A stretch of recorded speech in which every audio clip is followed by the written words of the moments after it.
మన ఊరు live updates స్వాగతం. విజయనగరం జిల్లా రేగిడి మండలం సరసానపల్లి గ్రామంలో తాగునీటి కోసం దళితులు ఆవేదన. గ్రామంలో సుమారు దళిత కుటుంబాలు 45 కుటుంబాలు మంచినీటి కోసం తీవ్ర ఆవేదన చెందుతున్నామని ఈరోజు సచివాలయం ముందు ఆవేదన వ్యక్తం చేశారు. గత 2 వారాలుగా మంచినీటి కోసం ఇబ్బందులు పడుతున్నామని మీడియా ముందు వ్యక్తం చేశారు. ఇకనైనా మాకు మంచినీరు సౌకర్యం కల్పిస్తారని దళిత కుటుంబాలు మీడియా ముందు ఆవేదన చెందారు.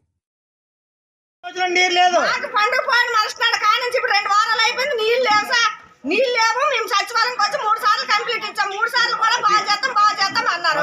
ఇప్పుడు బాగా చేయలేదు. నీళ్ళు చుక్క లేక తాగడానికి నీళ్ళు లేక మేము అల్లాడిపోతాము. మేము ఎలా ఉండాలి? ఈ ఊర్లో ఉండాలా? మేము ఎటో వెళ్ళిపోవాలా? ఆధారం పెట్టవా? మా ముసలిదారులో మాకు నీళ్ళు లేవు. 4 రోజులు అయ్యింది. సారు మాకు ఎటు నీళ్ళు పెట్టవా?